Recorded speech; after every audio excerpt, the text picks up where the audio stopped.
So hello everyone, welcome back to my channel. Today we'll be discussing the summary of Unit 3 of Indian Contract Act 1872. The following persons are incompetent to contract: minor, person of unsound mind and other disqualified person. ठीक है, तो minor who is less than the age of 18. Now agreements with minor is altogether void but his property is liable for necessary supply to him. जो भी agreement होता है minor के साथ वो void है, बिनिशियो होता है, लेकिन अगर आप उसको कोई भी नेसेसिटी सप्लाई करते हैं तो उसके लिए उसकी प्रॉपर्टी लायबल होगी, वो खुद माइनर लायबल नहीं होगा. वो पार्टनर नहीं बन सकता है बट पार्टनरशिप के बेनिफिट्स में आ सकता है with the consent of all the partners. वो हमेशा अपनी माइनॉरिटी को प्लीड कर सकता है और उसको हम ये नहीं कह सकते कि हमने अगर तुम्हें बेनिफिट दिया है तो तुम उसको हमें रिस्टोर करो या वापस करो. हम उसकी सिर्फ प्रॉपर्टी से ही वो ले सकते हैं. Under circumstances a guardian can enter into valid contract on behalf of a minor. कोई भी गार्जियन माइनर का पेरेंट्स और कोई भी गार्जियन माइनर के बिहाफ पर किसी भी कॉन्ट्रैक्ट में एंटर हो सकता है और माइनर मेजॉरिटी अटेन करने के बाद कॉन्ट्रैक्ट को रेटिफाई नहीं कर सकता है. पर्सन ऑफ अनसाउंड माइंड जैसे कि इसमें हमारे इडियट्स, लुनाटिक्स और ड्रंकन आते हैं, ये कॉन्ट्रैक्ट में एंटर नहीं हो सकते हैं. बट जो कि लुनाटिक है, मेंटली अनस्टेबल पर्सन है, वो एक वैलिड कॉन्ट्रैक्ट में आ सकता है जब वो साउंड स्टेट में है. ठीक है, जो लाइबिलिटी होती है लाइफ सप्लाइड की जाती है अनसाउंड माइंड के पर्सन को, that is similar as case of minors, यानी कि आप उनकी प्रॉपर्टी से ले सकते हैं पैसा बट उनसे नहीं ले सकते. Certain other person are disqualified due to their status, जिसमें हमारे फॉरेन सॉवरेन्स और अदर इंसॉल्वेंट्स वगैरह आते हैं जो कि कॉन्ट्रैक्ट नहीं कर सकते. Now free consent, two or more persons are sent to consent when they agree upon the same thing in the same sense. ये हमने पहले ही पढ़ा है सेक्शन 13 में कि दो या दो से ज़्यादा लोग अगर किसी एक चीज़ पर एग्री करते हैं तो हम मानते हैं कि उसमें फ्री कंसेंट है, अदरवाइज़ नहीं है. कंसेंट फ्री तब होती है जब वो mistake, misrepresentation, undue influence, for और कोहर्शन इनसे इन्फ्लुएंस नहीं होती है, ये इनकी वजह से नहीं होती है consent. When consent is caused by any of the above said elements the contract is voidable at the option of the parties whose consent was caused. और अगर किसी भी कॉन्ट्रैक्ट में या कंसेंट में ये सब चीज़ें इन्वॉल्व होती हैं तो वो हमारी अनलॉफुल कंसेंट है, उसे हम फ्री कंसेंट नहीं मानेंगे और उस कॉन्ट्रैक्ट को हम वॉइडेबल मानेंगे उस पार्टी से जिससे ऐसी कंसेंट ऑब्टेन हुई है इन सारे बेसिस पे. कोहर्जन एक ऐसा क्राइम है जिसमें हम किसी को कि ऐसा काम कमिट करते हैं या फिर ऐसा काम कमिट करने की धमकी देते हैं किसी को, या फिर किसी की प्रॉपर्टी को ले लेते हैं, डिटेन कर लेते हैं अनलॉफुली, या फिर धमकी देते हैं कि हम तुम्हारी प्रॉपर्टी को डिटेन कर लेंगे. तो फिज़िकल एक्सर्शन जो होता है जब हम इन्वॉल्व करते हैं तो उसको हम कोहर्जन मानते हैं. और कोई भी कॉन्ट्रैक्ट जिसमें कोहर्जन इन्वॉल्व होता है वो एग्रीव पार्टी के बेसिस पे वॉइडेबल होता है. ठीक है. Undue influence, when one party to a contract is able to dominate the will of the other. दो पार्टीज़ कॉन्ट्रैक्ट में इन्वॉल्व हैं जिसमें एक पार्टी डोमिनेटिंग विल पे है, दूसरी इन्फीरियर पोजीशन पे है. ठीक है. और जो डोमिनेटिंग पार्टी है वो अपनी पोजीशन का एडवांटेज लेते हुए उसको उस कॉन्ट्रैक्ट में एंटर करवाती है ताकि उसका एडवांटेज हो. तो हम मानेंगे कि कॉन्ट्रैक्ट में अनड्यू इन्फ्लुएंस है और ये जो कॉन्ट्रैक्ट है ये वॉइडेबल माना जाएगा, वॉइड नहीं. फ्रॉड तब एग्जिस्ट होता है जब कोई जानबूझकर किसी सच स्टेटमेंट को गलत बता देता है या फिर किसी गलत स्टेटमेंट को जानते हुए सच बता देता है. ठीक है, उसे हम फ्रॉड मानते हैं क्योंकि यहाँ पर जो पार्टी होती है उसकी इंटेंशन होती है कि दूसरी वाली पार्टी को हम धोखा दें और वो हमारे साथ कॉन्ट्रैक्ट में आए. ठीक है, तो इस वाले केस में जो कॉन्ट्रैक्ट होता है वो वॉइडेबल होता है जिसकी कंसेंट ली जाती है on the basis of fraud. Misrepresentation एक ऐसी मिस स्टेटमेंट होती है मटेरियल फैक्ट की जिसमें पार्टी की इंटेंशन दूसरी पार्टी को धोखा देना नहीं है. ठीक है, लेकिन वो मानती है कि हाँ ये बात सच है और उसकी इंटेंशन नहीं है कि सामने वाले को धोखा हो. तो इस वाले केस में भी जो कॉन्ट्रैक्ट है वो वॉइडेबल होता है. इन सब केसेस में हमारा कॉन्ट्रैक्ट वॉइड होता है एक्सेप्ट इन मिस्टेक. सिर्फ मिस्टेक में ही हमारा कॉन्ट्रैक्ट वॉइड होता है, अदरवाइज सारे केसेस में हमारा जो कॉन्ट्रैक्ट होता है वो वॉइडेबल माना जाता है. When both the parties are at a mistake to a matter of fact to the agreement is altogether void. जब दोनों पार्टीज़ मिस्टेक, बायलैटरल मिस्टेक में होती है, जो कि हमने डिस्कस करा था कि अगर दोनों पार्टीज़ के बीच में बायलैटरल मिस्टेक है सब्जेक्ट मैटर को रिलेटेड या फिर किसी मेन टॉपिक से रिलेटेड जो कि ऑब्जेक्ट को कॉन्ट्रैक्ट को फॉर्म कर रहा है तो कॉन्ट्रैक्ट को हम void मानेंगे. Now lawful object and consideration, an agreement where the object of the consideration is unlawful is void. कैसे एग्रीमेंट जिसमें आपका ऑब्जेक्ट या कंसिडरेशन जो इन्वॉल्व है वो अनलॉफुल है तो उसको हम वॉइड मानेंगे. ऑब्जेक्ट ऑफ कंसिडरेशन अनलॉफुल है अगर लॉ उसे फॉरबिड करने से मना करता है, किसी भी लॉ का प्रोविज़न उसे डिफीट हो रहा है, वो फ्रॉडुलेंट है या किसी भी पर्सन या उसकी प्रॉपर्टी को इंजरी पहुंच रही है, या वो इमोरल है या फिर वो पब्लिक पॉलिसी के अगेंस्ट है. Besides the above said agreement certain agreements have been expressive declare to be void, और कुछ ऐसे एग्रीमेंट्स हैं जो कि हमारा जो इंडियन कॉन्ट्रैक्ट है वो उन्हें एक्सप्रेसिवली वॉइड डिक्लेयर करता है। वो है wagering agreement, agreement with certain uncertain meaning, जिनका मीनिंग बिल्कुल भी सर्टेन नहीं है, जहाँ पर कंसिडरेशन अनलॉफुल है पार्ट में, ठीक है। Minor section 3 Indian majority act 1875, minor who is under 18 year, position of a contract with minor, ये वही है कि इंडियन मेजॉरिटी एक्ट 1875 के सेक्शन 3 के अकॉर्डिंग माइनर वो है जिसकी एज 18 ईयर से कम है। और अगर आप माइनर के साथ कॉन्ट्रैक्ट करते हैं तो आपकी पोजीशन क्या होती है, एग्रीमेंट विद और by minor is void ab initio। अगर आप माइनर के साथ कॉन्ट्रैक्ट करते हैं तो वॉइड ab initio, उनकी स्टार्टिंग से ही वो वॉइड होता है। मेजॉरिटी पे वो रेटिफाई नहीं हो सकता है, माइनर बेनिफिशियरी हो सकता है और कॉन्ट्रैक्ट के बेनिफिट्स वो ले सकता है। वो हमेशा अपनी माइनॉरिटी को प्लीड कर सकता है। हमेशा माइनर का जो एस्टेट या प्रॉपर्टी है वो नेसेसरीज़ के लिए लायबल होगी, माइनर खुद कभी भी लायबल नहीं होगा। माइनर पर्सनली लायबल होगा कॉन्ट्रैक्ट के लिए जहाँ पर उसे नेसेसिटी दी गई है और उसके गार्जियन का कोई भी स्कोप नहीं है अथॉरिटी में।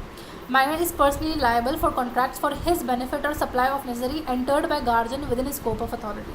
ठीक है, वो पर्सनली लायबल होगा अगर वो अपने पेरेंट्स का नाम लेकर किसी कॉन्ट्रैक्ट में एंटर होता है, ठीक है, तो वहाँ पर वो माइनर लायबल होगा अपने टॉर्ट्स के लिए। स्पेसिफिक परफॉर्मेंस हम क्लेम नहीं कर सकते हैं माइनर से, वो कभी भी इंसॉल्वेंट डिक्लेयर नहीं किया जा सकता माइनर को, कभी भी माइनर एंड पार्टनरशिप में एंटर नहीं हो सकता है।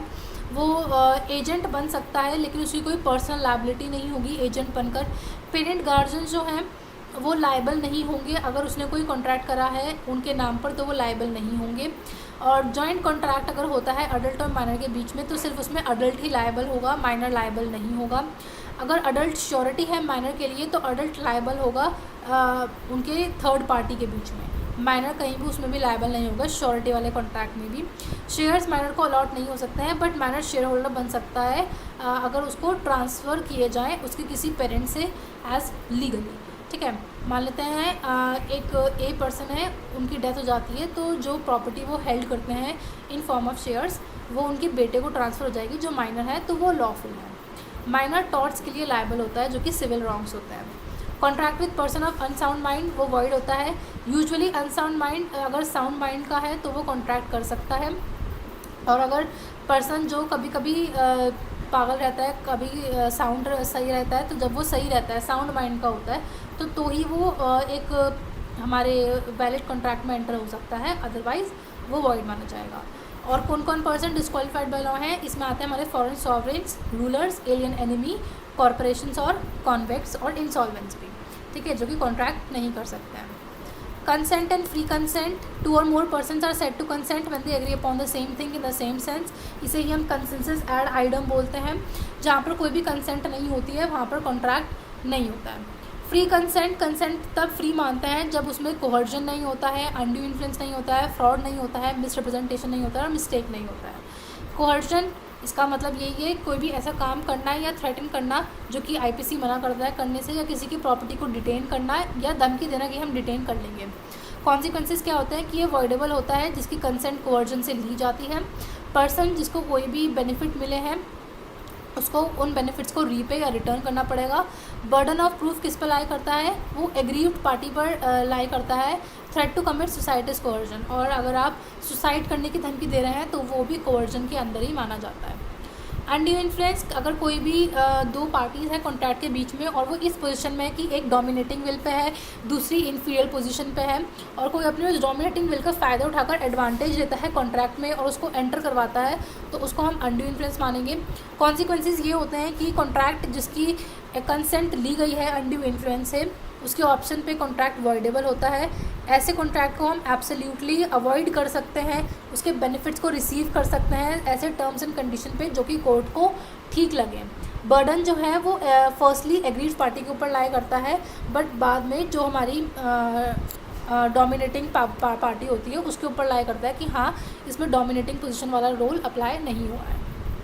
सो फर्स्टली दूसरी वाली पार्टी पर डिपेंड करता है जो कि इसके ऑप्शन पे कॉन्ट्रैक्ट वॉइडेबल होता है, बट बाद में वो डोमिनेटिंग विल की पार्टी के ऊपर शिफ्ट हो जाता है बर्डन ऑफ प्रूफ। फ्रॉड मानना, जानबूझकर कोई भी फॉल्स स्टेटमेंट या सजेशन देना दूसरी पार्टी को, किसी भी फैक्ट को जानबूझकर छुपाना, किसी भी एक्ट को ऐसा करना जिससे दूसरी पार्टी को धोखा हो, या फिर किसी भी एक्ट या ओमिशन जो कि फ्रॉड डिक्लेयर करता है एक्ट, ऐसा काम करना।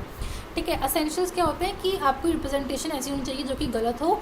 मिस रिप्रेजेंटेशन जानबूझकर गलत आपको बतानी चाहिए, आपको पता है सच क्या है बट स्टिल आप उसको गलत बोल रहे हैं। मिस रिप्रेजेंटेशन आप इस इंटेंशन से होनी चाहिए कि सामने वाले को धोखा दे, दूसरी वाली पार्टी को धोखा होना चाहिए और उसको कोई ना कोई लॉस होना चाहिए और वो कॉन्ट्रैक्ट में एंटर होनी चाहिए। साइलेंस फ्रॉड तब होती है जहाँ पर आपकी ड्यूटी होती है बोलने की और आपकी साइलेंस स्पीच के इक्विवेलेंट होती है। कॉन्सिक्वेंसेस क्या होता है कि आप कॉन्ट्रैक्ट को रिसाइन कर सकते हैं, जेन्युइन परफॉर्मेंस मांग सकते हैं उनसे या फिर डैमेजेस के लिए सूट कर सकते हैं। Notice given if party takes any benefit contract is not voidable. अगर आप फ्रॉड के कॉन्ट्रैक्ट में आप कोई बेनिफिट ले लेते हैं तो कॉन्ट्रैक्ट को हम वॉइडेबल नहीं मानेंगे। मिस रिप्रेजेंटेशन ऐसी फॉल्स स्टेटमेंट जिसमें आपको लग रहा है कि ये सच है बट वो बात सच नहीं है। ठीक है। या फिर कोई भी ऐसी ब्रीच ऑफ ड्यूटी करना जिसमें आप किसी को धोखा नहीं देना चाहते थे बट गलती से उसको लॉस हो गया, इनोसेंटली आप जब एक्ट करते हैं। कॉन्सिक्वेंसेस क्या होते हैं कि पार्टी कॉन्ट्रैक्ट को ख़त्म कर सकती है और एक जेन्युइन परफॉर्मेंस के लिए इंसिस्ट कर सकती है। मिस्टेक ऑफ लॉ हो सकती है, कंट्री हो सकती है, but mistake of law of the country contract is not voidable. अगर आप अपनी कंट्री के लॉ की मिस्टेक कर रहे हैं तो उसको हम वॉइडेबल नहीं मानेंगे, बट फॉरेन कॉन्ट्रैक्ट की जो है उसको हम कॉन्ट्रैक्ट को वॉइड मानेंगे और that will be treated as mistake of fact. Mistake of fact दो तरह की होती है, बायलैटरल और यूनिलैटरल। अगर यूनिलैटरल मिस्टेक है तो वॉइड मानेंगे, बट हमारे अगर बायलैटरल मिस्टेक है, यूनिलैटरल मिस्टेक में हम वॉइड और वॉइडेबल नहीं कर सकते। बायलैटरल मिस्टेक में वॉइड होगा क्योंकि दोनों ही पार्टीज़ के बीच में कोई भी एक कॉमन ऑब्जेक्टिव नहीं था या उनके बीच में कंसेंसस एड आइटम नहीं था, क्योंकि दोनों पार्टीज़ के बीच में कोई ना कोई मिस्टेक थी मटेरियल फैक्ट से रिलेटिंग, तो इसमें उसमें वॉइड हो जाएगा कॉन्ट्रैक्ट बायलैटरल मिस्टेक में। बट यूनिलैटरल मिस्टेक में ना ही वॉइड होगा ना ही वॉइडेबल होगा, that will be considered valid depending upon the situations. Unlawful object और कंसिडरेशन, जब कंसिडरेशन और ऑब्जेक्ट लॉ फॉरबिड करता है करने से, या फिर ऐसे हैं जिससे लॉ का डिफीट हो रहा है या उसका प्रोविजंस डिफीट हो रहा है, जब वो फ्रॉडलेंट है, जब किसी पर्सन को या किसी की प्रॉपर्टी को इंजरी पहुंच रही है तो वो अनलॉफुल है। अगर वो इमोरल है या पब्लिक पॉलिसी के अगेंस्ट है तो भी हम उसको इमोरल या फिर अनलॉफुल मानेंगे। नाउ पब्लिक पॉलिसी में हमारे क्या क्या केसेस आते हैं वो यहाँ पे दिए गए हैं। अगर आप एनिमी के साथ ट्रेड करते हैं, प्रोसिक्यूशन को स्टिफल करते हैं, मेंटेनेंस और चैम्पर्टी, पब्लिक ऑफिसर्स टाइटल्स का ट्रैफिकिंग इसमें इन्वॉल्व होता है, मोनोपोलीज के एग्रीमेंट पब्लिक पॉलिसी के अगेंस्ट है, मैरिज ब्रोकरेज के agreement, course of justice, obligation और कंसिडरेशन अनलॉफुल इन पार्ट, ये सारी चीज़ें हमारे अपोज टू पब्लिक पॉलिसी के अंडर कवर होती हैं। नाउ वॉइड एग्रीमेंट्स क्या होते हैं? वॉइड एग्रीमेंट्स वो एग्रीमेंट्स होते हैं जो कि कोई इनकम्पिटेंट पार्टीज़ करती हैं। It can be a minor, it can be a person of unsound mind or it can be the person who are disqualified by the law.